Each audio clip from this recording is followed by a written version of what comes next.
Hello friend, welcome back to e learning channel. आज का जो सेशन है काफ़ी इंपॉर्टेंट है क्योंकि आज हम बात करेंगे रेशम की। अगर रेशम की बात की जाए तो रेशम क्या है जिसको रेशों की रानी कहा जाता है। क्वींस ऑफ द यहाँ पे फाइबर याद रखिएगा तो आपका रेशम हो जाएगा। ठीक है, यानी रेशों की रानी कौन है तो आपका रेशम है, और रेशों का राजा कौन है तो आपका कॉटन हो जाएगा। ये दो तथ्य याद रखिएगा, काफी इंपॉर्टेंट है परीक्षा की दृष्टि से। चलिए तो स्टार्ट करते हैं सेशन को। और आप देख ही पा रहे होंगे ये क्या है, तो वन लाइनर है और जो मोस्ट इम्पोर्टेंट है परीक्षा की दृष्टि से, क्योंकि हमारे जो फैक्ट हैं वो जो हमारे तथ्य हैं, अगर हम उन्हें एमसीक्यू टाइप फॉर्मेट में पढ़ते हैं, देखिए एमसीक्यू टाइप फॉर्मेट में पढ़ते हैं तो वो हमारे लिए कंफ्यूजन का कारण बन जाते हैं। बट जब क्वेश्चन का आंसर क्वेश्चन का आंसर वो बेस ऑफ मेमोरी होते हैं, बट वो कंफ्यूजन का कारण नहीं बनते हैं क्योंकि सॉलिड होते हैं कि आपको पता है कि इसका आंसर ये होगा, आप एक झटके में उसे मार सकते हैं। तो चलिए यहाँ पे देखते हैं रेशम और रेशम से महत्वपूर्ण बनने वाले अब तक के परीक्षाओं के क्वेश्चनों को। वॉइस वगैरह सब क्लियर आ रही है कि नहीं, ये आप हमें कमेंट बॉक्स में बताएंगे। तो चलिए यहाँ पे स्टार्ट करते हैं सेशन को। रेशम की बात करें तो रेशम क्या है, तो रेशम के भौतिक गुण हैं। चिकना सूत्र होता है, आपने देखा कितना फिसलती है, रेशम का कपड़ा बहुत सॉफ्ट होता है। और संयंत्र यहाँ पे दीर्घीकरण भी होता है इसमें। नेक्स्ट देखते हैं, रेशम के धागे के उत्पादन के लिए लार्वा यानी कोकून के प्रसंस्करण के चरणों का सही क्रम क्या है, यानी जो लार्वा है वो किस तरह से तैयार होता है। तो यहाँ पर जो चरण है या स्टेप है उनको देख लेते हैं। तो पहला है छटाई करना यानी शेडिंग करना, रील बनाना, आपने देखा होगा रीलिंग करना, इस तरह से लपेटना, फिर यहाँ पे थ्रोइंग करना, फिर कताई करना, फिर कताई के बाद जो रहेगा देन उसके बाद गोंद छुड़ाना उसका, जिसको यहाँ पे देखिए गोंद छुड़ाने के लिए हम क्या करेंगे कि किसी पानी में डिप करेंगे ना, तो यहाँ पे डिगमिंग जो हो जाएगा वो क्या हो जाएगा, गोंद छुड़ाना। इस तरह से चीज़ों को याद रखा करिए। भरण का वेटिंग यानी हमने भार बढ़ाना, भरण करना है, तो वेटिंग इसका राइट आंसर यहाँ पे ऑप्शन होगा, या फिर कहें वेटिंग हो जाएगा। चलिए नेक्स्ट देखते हैं, फिलामेंट कोर्स और यहाँ पे डुपियन और नॉइल और प्रकार हैं। तो ये किसके हैं, ये सभी प्रकार रेशम के हैं। ये किसके प्रकार हैं, तो रेशम के, चाहे फिलामेंट हो, चाहे कोर्स कहें, चाहे डुपियन कहें, चाहे नॉइल कहें। मोस्ट इम्पोर्टेंट है, याद रखिएगा। अभी तक आपने शायद फिलामेंट देखा होगा, बट ये सभी क्या है, रेशम के लिए यूज होते हैं। सिल्क विज्ञान को कहते हैं तो सेरीकल्चर, यानी रेशम के अध्ययन को क्या कहा जाता है, सेरीकल्चर कहा जाता है। क्वेश्चन की नेचर कैसे भी आ जाए याद रखेंगे। प्रोटीन जो कच्चे रेशम में होता है, तो यहाँ पे जो प्रोटीन कच्चे रेशम में होता है वो फाइब्रिन होता है। रेशमी कपड़ों पर लगे धब्बों को छुड़ाया जा सकता है तो अवशोषण विधि से। रेशम के कीड़े की सबसे निष्क्रिय अवस्था है कोकून, क्योंकि उस भाई जब आपके हाथ पैर बांध दिए जाएं तो क्या आप कुछ कर पाएंगे, नहीं ना। यानी आपके पैर भी बंधे हो, हाथ भी बंधे हो, मुंह भी बंधा हो, तो आप कुछ नहीं कर सकते। तो ऐसे ही समझिए कोकून जो रेशम का कीड़ा है उसको, क्योंकि उसकी सबसे निष्क्रिय अवस्था कौन सी होती है, कोकून होती है।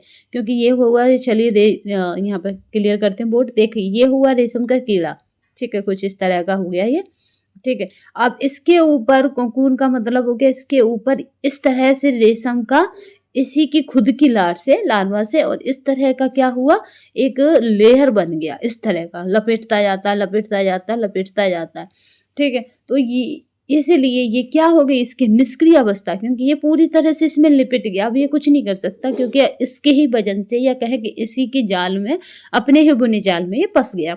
तो इसलिए ये कौन सी इसकी अवस्था होगी, तो सबसे निष्क्रिय अवस्था। देखिए रेशम अथवा रेयन से निर्मित झीना वस्त्र शिफॉन होता है, पूछा भी जाता है शिफॉन का निर्माण किससे होता है, तो आप बताएंगे रेशम और अथवा रेयन से बनाया जाता है। प्रोटीन युक्त रेशा है तो रेशम होता है। नेक्स्ट देखते हैं, तंतु जिसकी पानी सोखने की क्षमता कम होती है वो रेशम होता है।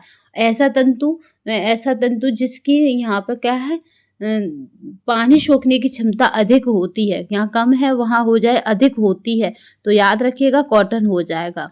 तभी हम रसोई के जितने भी कपड़े हैं सब कॉटन के लेते हैं। बाल के जलने की बदबू देती है तो वो रेशम देती है, क्योंकि रेशम क्या है, प्राणिज, या फिर कहेंगे कैसा रेशा है, तो प्राणिज रेशा है, ठीक है। तो यह बालों के जलने जैसी बदबू रेशम देता है। सूक्ष्मदर्शी के नीचे संवर्धित रेशम से भिन्न दिखता है तो जंगली रेशम। क्या नेक्स्ट देखते हैं, ऊष्मा का कुचालक है तो रेशम होती है, अत्यधिक हल्का रेशा है रेशम होती है। यहाँ पे सशमीरा का सही और पूर्ण रूप है तो synthetic and art silk milk and research association क्या है, इसका पूर्ण रूप है। रेशम के पालन को कहते हैं सेरीकल्चर। ठीक है, ये वर्ड याद रखिएगा। यहाँ पे मूंगा प्रकार की सिल्क में कीड़ों को मारा नहीं जाता। जो मूंगा हम सिल्क प्राप्त करते हैं उसमें कीड़ों को, यानी जो सिल्क पैदा करते हैं उन कीड़ों को हम मारते नहीं हैं निर्माण के दौरान। वैसे तो हम क्या करते हैं, कोकून को उठा के गर्म पानी में डाल देते हैं, तो गर्म पानी में हमें रेशा तो इस तरह से इस तरह से लहराते मिलता है, पर जो कीड़ा होता है वो मर जाता है। सॉरी। चलिए नेक्स्ट देखते हैं, रेशमी कपड़ों पे लगे धब्बों को छुड़ाया जा सकता है तो अवशोषण, जो अवशोषण है यहाँ पे अवशोषण विधि से, वह विधि जिसमें कोकून को गर्म पानी में डालकर नरम किया जाता है, वह धागा ढूंढा जाता है तो वो हो जाती है थ्रेडिंग। नेक्स्ट देखते हैं, रेशम के कपड़ों पर डॉट डॉट की विशेष परिसज्जाओं को किया जाता है तो बेटिंग हो जाती है। वो कैसी परिसज्जा हो जाती है, तो बेटिंग हो जाती है। प्रोटीन जो कच्चे रेशम में होता है तो फाइब्रिन, कौन सा प्रोटीन होता है, तो फाइब्रिन होता है। सूत जो एक यहाँ पे जानव कीड़े के कोकून से बनता है वह है रेशम। जो मतलब कीड़े से बनता है वो क्या है, कोकून से बनता है वो रेशम है। प्रोटीन जो कच्चे रेशम में होता है तो यहाँ पे है फाइब्रिन। कौन सा प्रोटीन है, तो फाइब्रिन है। ऊन की मोट की विशेषता को कहा जाता है तो फेल्डिंग कहा जाता है। याद रखिए इसको क्या कहा जाता है, तो फेल्डिंग। यहाँ पे फेल्डिंग जो है इसकी विशेषता को कहा जाता है। नेक्स्ट देखते हैं, सबसे पहले रेशम का उत्पादन हुआ था तो वो चीन में हुआ था। रेशम के कीड़े का जीवन चक्र होता है तो लगभग आप बताएंगे 37 से 63 दिनों का। ठीक है, रेशम की जो कीड़ा है उसका जीवन चक्र क्या होता है, तो 37 से 63 तक। रेशम है तो ये एक प्राकृतिक रेशा, एक तंतुक रेशा है तो रेशम है, याद रखेंगे। ये किस में आया, इसको देख लेते हैं, टीजीटी 2014 में। ठीक है, कि एक तंतुक रेशा है तो रेशम हो जाएगा। नेक्स्ट देखते हैं, तंतुक रेशा है तो रेशम है।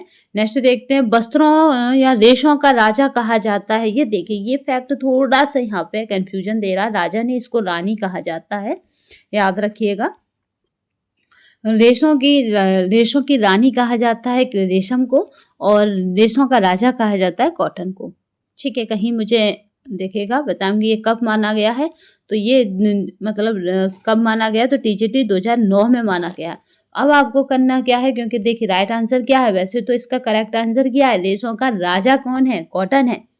ठीक है, कॉटन है या कहें रुई है या कहें कपास है, बट यहाँ पे जब ऑप्शन में आपके पास कपास हो नहीं, तब उस कंडीशन में आपको रेशम लगा के आना है। क्योंकि जब आता है ना कि गलत, मतलब जो भी आपको लग रहा है चैलेंजेस दीजिए, तब ये चीज़ें काम आती हैं।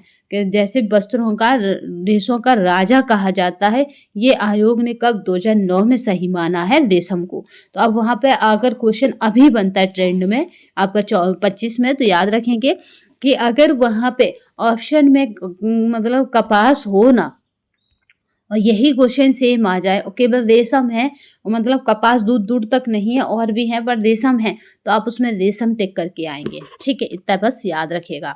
रेशम का कीड़ा अपने जीवन चक्र में प्यूपा चरण में तंतु पैदा करता है। प्यूपा जैसी चरण में होता है। आज हम रेशम का जो कीड़ा है उसके जीवन चक्र को देखेंगे। प्यूपा चरण में होता है तभी वो तंतु पैदा करता है। अंडे से कीड़ा बनने तक की अवस्थाओं का सही क्रम क्या है, तो पहला अंडा हो जाता है, लार्वा हो जाता है, प्यूपा हो जाता है, फिर कीड़ा बनता है। यानी अंडा आता है, अंडा से लार्वा, लार्वा से प्यूपा, प्यूपा से कीड़ा। तो इस तरह से वो अपने 4 अवस्थाओं में या कहें जीवन की 4 अवस्थाओं से गुजरता है। इंसान कितनी अवस्थाओं से गुजरता है, 4 से।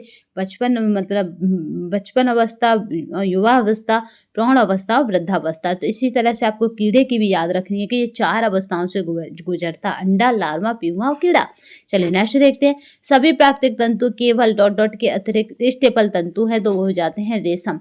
ठीक है, रेशम क्या है, यहाँ पे जो भी तंतु हैं उनमें रेशम क्या है, स्टेपल तंतु है। क्षार के गर्म व साद्र घोल में ऊन और सिल्क के तंतु घुल जाएंगे। इनमें क्या हो जाएगा, ऊन और जो सिल्क है उसके क्या तंतु हैं, घुल जाएंगे गर्म व साद्र घोल में। भारत में सर्वोच्च सिल्क उत्पादन का क्षेत्र क्या है, तो कर्नाटक और यहाँ पे जम्मू कश्मीर। सर्वोच्च सिल्क उत्पादन, यहाँ पे जो सिल्क की मात्रा है वो उच्च स्तर पर उत्पादित होती है। स्वयं निर्मित रेशम नहीं है, तो लपेटा हुआ जो रेशम है वह स्वयं निर्मित नहीं है, इसे बनाया जाता है। वह तंतु रेशा जो प्राकृतिक रूप से उभरता है तो रेशम है। वह तंतु रेशा जो प्राकृतिक रूप से उभरता है तो वो तंतु रेशम है, याद करिए रेशम है। रेशम की खेती सेरीकल्चर कहलाती है, ये हमने पिछले में देखा और काफ़ी इंपॉर्टेंट है, तब ये 2 बार आया है। तो ये असिस्टेंट यानी उत्तराखंड के असिस्टेंट प्रोफेसर में 2015 में आया है। तो इस तरह से आज हमने श्रृंखला में देखा आपका क्या, रेशम सिल्क। तो आगे फिर किसी नए टॉपिक को देखेंगे। अगर आप हमारे चैनल पर पहली बार आए हो, किसी भी तरह से आप इस श्रृंखला से जुड़े हुए हैं, तो हमारे चैनल को सब्सक्राइब कर लीजिएगा, तब बेल आइकन को ऑन कर लीजिएगा, जिससे कि हमारे लाइव नोटिफिकेशन भी आप तक आ सके, क्योंकि ये श्रृंखला आपको पूरी की पूरी यहाँ पे देखने को मिलेगी। उसके साथ ही आपको यहाँ पे यूथ कंपटीशन की चैप्टर वाइज जो श्रृंखला है वो भी पूरी यहाँ पे देखने को मिलेगी। तो इसलिए परेशान होने की आवश्यकता नहीं है, और आपको बस इस बार क्या करना है, एक सीट का वादा नहीं दावा करना है। तो आज के लिए बस इतना ही, नेक्स्ट सेशन में फिर मिलेंगे, तब तक के लिए धन्यवाद। लगे रहिए, लगातार मेहनत करते रहिए, क्योंकि इस बार बारी आपकी है। तो हंस मुस्कुरा रोना कम कर दे, जिंदा है तो जिंदगी की नाक में दम कर दे। तो चलिए आज के सेशन को यहीं पे विराम देते हैं, अगले सेशन फिर मिलेंगे, तब तक के लिए धन्यवाद। वंदे मातरम, जय हिंद।